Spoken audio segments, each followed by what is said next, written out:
Hello guys, welcome to my YouTube channel. Is am are के advance uses में हमने part 1 में जो है first second and third uses complete किए थे। आज की वीडियो में हम ये 4 यूजेस को समझेंगे कि किस तरह इनका यूज होता है एडवांस लेवल पर। स्टार्ट करते हैं। तो हमारा जो फोर्थ है यूज वो है हैबिट। हैबिट या फेमिलियरिटी यानी वर्तमान की आदत, प्रेजेंट की जो हमारी आदत होती है, किसी चीज की हमें लत या आदत होना। इसके मतलब जैसे हमें किसी चीज की आदत होती है तो ये इस एमआर का इस काम में भी यूज होता है। इसके साथ वर्ब में आईएनजी लगता है। ठीक है, इसका स्ट्रक्चर होता है, सबसे पहले सब्जेक्ट आता है, he she it I we you they, कुछ भी या जिस पर भी काम हो रहा हो। फिर इस एमआर आएगा, उसके तुरंत बाद हम यूज टू लगा देंगे। जब हमारी कोई आदत होती है तो इसके लिए हम यूज टू लगा देते हैं। फिर वर्ब की फर्स्ट फर्स्ट फॉर्म आईएनजी और या फिर और नाउन। ठीक है, जैसे उन्हें तीखा खाने की आदत है तो ये एक आदत है। ठीक है, तीखा खाने की आदत है तो दे आर, पहले subject, they are use to eating spicy food. उसे चाय पीने की बहुत आदत है, बहुत बुरी आदत है। He use to drinking tea a lot. ठीक है, यूज टू, देख रहे हो आप, सब्जेक्ट के बाद पहले सब्जेक्ट, फिर इज एम आर, फिर यूज टू। जब हमें किसी चीज की लत होती है, फिर आदत होती है प्रेजेंट में, तो हम यूज टू का यूज करेंगे वर्ब की फर्स्ट फॉर्म आईएनजी लगाकर। जैसे मुझे सुबह जल्दी उठने की आदत है तो I am use to working waking up early. तो ये इसका फोर्थ यूज था। अब फिफ्थ यूज देखते हैं।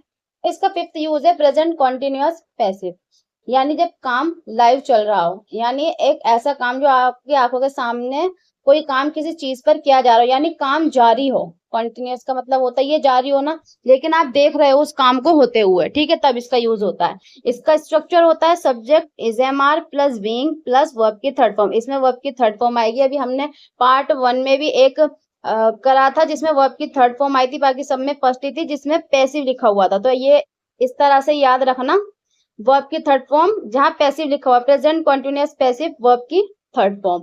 ठीक है, तो यहाँ बीइंग के साथ वर्ब की थर्ड फॉर्म आएगी। ये वो काम है जो आपके सामने चल रहा है, किसी चीज पर काम हो रहा है और आप उसको देख रहे हो, मतलब वो जारी है अभी काम।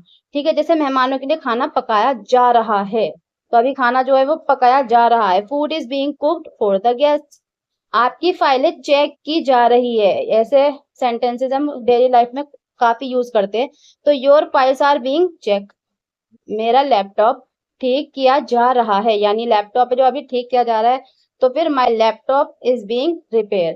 तो ये हमारा इसका फिफ्थ यूज था, जो काम जारी होता है उसके लिए, और इसमें वर्ब की थर्ड फॉर्म लगती है। अब देखते हैं इसका नेक्स्ट यूज। तो इसका ना सिक्स्थ यूज है चेंजिंग स्टेट्स, यानी धीरे धीरे बदलाव आना। मौसम में या फिर किसी किसी भी स्थिति में जो धीरे धीरे बदलाव आता है ना, यहाँ गेटिंग का मतलब बदलना है।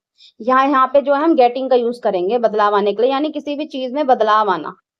जैसे बाहर अंधेरा हो रहा है, यहाँ पे लिखा है मौसम या स्थिति में, तो मौसम बाहर अंधेरा हो रहा है अचानक में, जैसे कि हो गया बाहर अंधेरा, तो फिर क्या, बाहर अंधेरा हो रहा है। It is getting dark outside. ठीक है, पहले हमने सब्जेक्ट लगाया, इज एम आर लगाया, और कोई चीज जब बदल रही हो तो उसके लिए गेटिंग और उसके बाद एडजेक्टिव। ठीक है, समय के साथ तुम समझदार हो रहे हो, समझदार होना एडजेक्टिव एक। तो समय के साथ तुम समझदार हो रहे हो, you are getting smarter with time. समय के साथ किसी चीज का, किसी स्थिति का, किसी भी मतलब कुछ भी बदलना, तो उसके लिए हम गेटिंग का यूज करेंगे। ठीक है, आईएनजी इसलिए लगा है क्योंकि रहे है आ रहा है। मेरा फोन अब पुराना हो रहा है, यानी समय के साथ बदल रहा है, स्थिति उसकी पुरानी हो रही है, यानी खराब हो रही है, तो ये एक स्थिति है। तो my phone is getting old now. तो ये था इसका सिक्स्थ यूज, जो कि बहुत आसान था। अब देखते हैं नेक्स्ट यूज।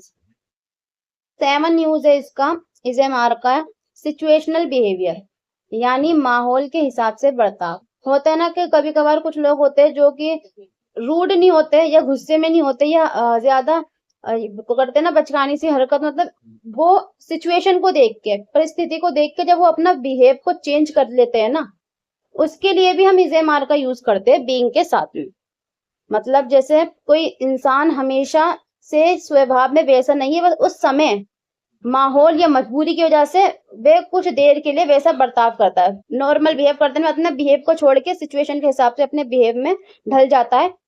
उसके लिए भी हम इज एम आर का यूज करते हैं, किसके साथ, बीइंग के साथ। जैसे subject is am are being plus adjective.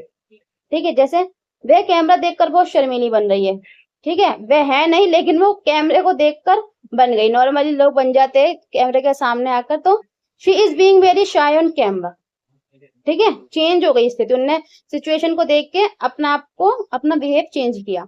Second है, वह तुम्हारी मदद करने के लिए बहुत दयालु बन रहा है, ठीक है, तो he is being very kind to help you. आज तुम इतने बदतमीज क्यों बन रहे हो? वो नॉर्मली गलत बिहेव नहीं करता, बट आज क्यों बदतमीज बन रहे हो? मतलब सिचुएशन के हिसाब से कोई जब बिहेव अजीब करने लगे तब इसका यूज होता है। तो इसलिए आज तुम इतने बदतमीज क्यों बन रहे हो? Why are you being so rude today? तो इसका लास्ट यूज था। आई होप अच्छी लगी हो वीडियो, अच्छी लगी तो लाइक करना।